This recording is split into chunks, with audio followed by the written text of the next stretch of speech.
Bueno, pues otro día más de confinamiento y otro vídeo más del videoblog personal, en el cual, pues bueno, os comento algunas de las cosas que están pasando en España. Ayer hablaba de la deuda, que es lo que nos va a quedar de todo esto aquí en España, también en otros países. Y hoy vengo a hablar de un colectivo al cual pertenezco, que es el de los autónomos, cuyas medidas, pues bueno, ya sabéis más o menos lo que ha pasado, las medidas que hubo con el Real Decreto de 18 de marzo.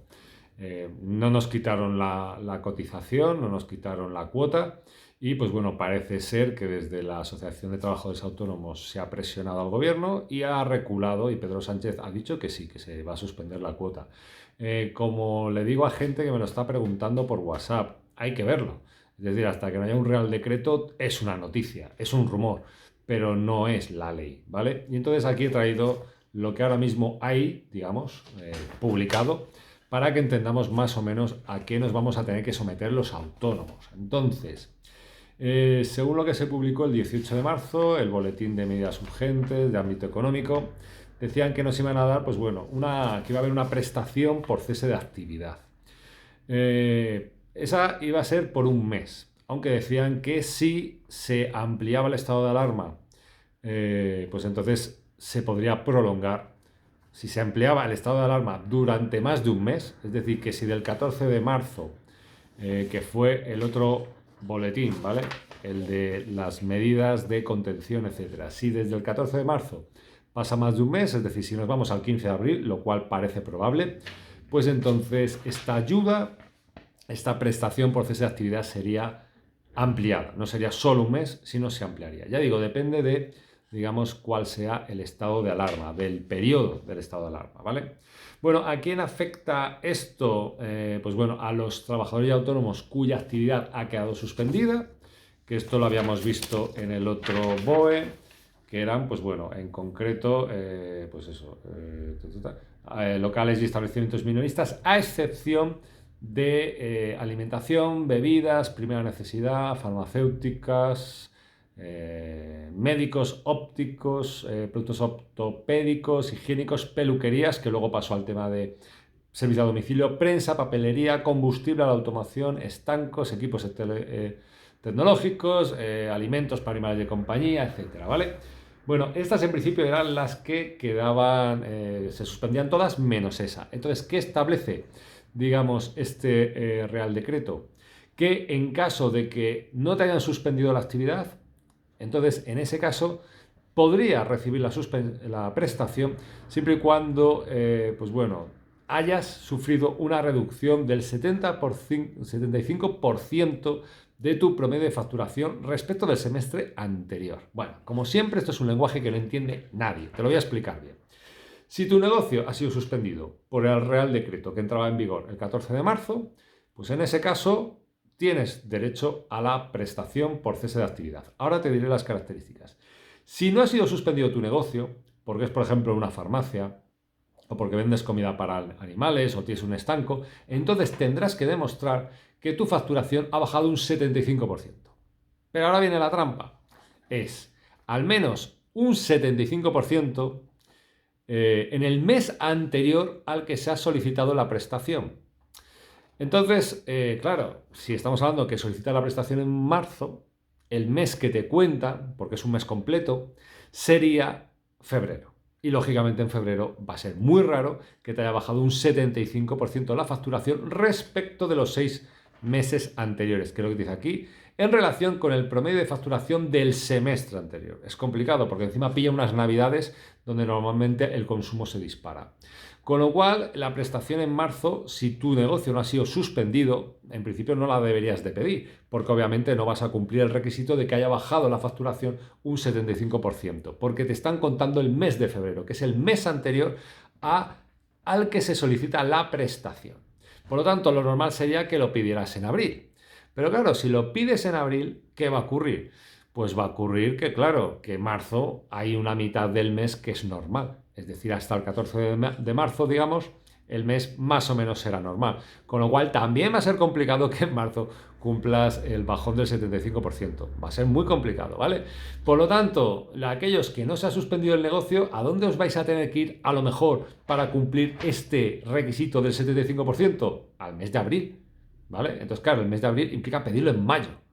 Y ahora vienen las típicas trampitas, que es, imagínate que lo tienes que pedir en mayo, porque claro, el mes de abril es el que realmente te ha bajado toda la facturación, ¿vale? Porque el de marzo, la mitad del mes fue normal. Pues ¿qué ocurre? Que te dicen que claro, que cuando tú pidas la prestación, es decir, en mayo, pues tendrás que estar afiliado. Es decir, tendrás que haber pagado marzo, tendrás que haber pagado abril y lógicamente pues ya en mayo pides la prestación porque se supone que ya cumple los requisitos. Hallarse al corriente de pago de las cuotas de la seguridad social, es decir, si has dejado de pagar a autónomos pero no te has dado de baja, pues te dirán, oye, paga al autónomo y así pues tienes la prestación. Y ya digo, ¿y cuál es la cuantía? Que ahora hablaré de esto, ¿no? Entonces, como te digo, si se ha suspendido tu negocio, no hay problema, prestación de cese de actividad. Pero si no se ha suspendido tu negocio por el Real Decreto que limitaba la movilidad, tendrás que cumplir el requisito del 75% de bajada en la facturación en el mes anterior al mes en el que pides la prestación. Por eso digo el problema de que a lo mejor te tienes que ir hasta mayo para pedir la prestación, que se compute abril, que realmente será un mes malo, puede que sí, puede que no, para tu negocio, y a partir de ahí, pues lógicamente tendrás que seguir pagando la cuota de autónomos. De ahí vino, digamos, el cabreo de la Federación, de la Asociación de Trabajadores Autónomos, de la ATA, para que dijeran, oye, vamos a suspender las cotizaciones como primera medida, es decir, igual hay gente que no tiene derecho a la prestación. Por eso se habló de que se iba a modificar y que todo el mundo iba a tener derecho a la prestación, porque como ves, esto del 75% era una putada para aquellos que no habían visto suspendida la actividad. Y ahora vengo a hablar de la prestación. ¿Cuánto vamos a cobrar? Bueno, a mí primero que me suspendan la cotización ya para mí sería la primera solución. La primera. Yo no es que pague un dineral, pero ya sabéis, lo mínimo mínimo para los que no tienen la tarifa plana son casi 300 euros, con lo cual 300 euros menos ya es, ¿no? Entonces, ¿cuál es la cuantía de la prestación? Te dice que es un 70% de la base reguladora. Otra vez con el lenguaje que no entiende nadie. Es decir, si tú estás cotizando la base mínima en 2020, la base mínima en 2020 eran 940 euros, más o menos. Pues luego te hacen la media con los 12 meses anteriores. Piensa que el año pasado era 800 y pico euros. Pon que te salga 850 euros en los 12 últimos meses. Pues tendrías un 70% de esa cantidad. Siempre y cuando, ¿vale?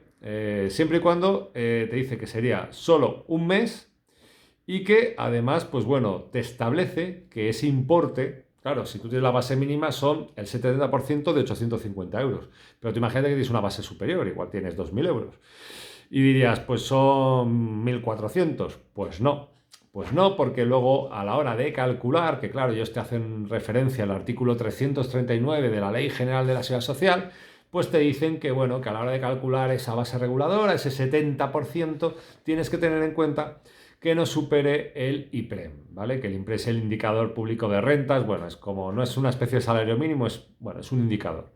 Claro, y el IPREM son 537 euros. Que bueno, que dice que hay que multiplicarlo por un sexto, al final nos vamos que son 620 euros, en principio, ¿vale? Y te dicen que el máximo es 1,75.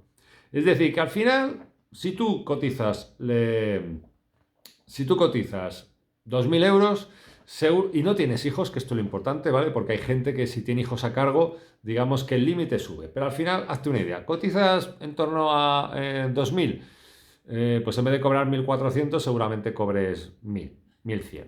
¿Que cotizas lo mínimo en torno a 850? Es decir, que tendrás 500, 600 euros, que es lo que vas a tener. Y aquellos que tengan, digamos, hijos, pues bueno, ahí nos podemos ir en torno a, pues sí, que puedan cobrar hasta 2.000 euros. Claro, tendríamos que hablar de bases de cotización súper máximas.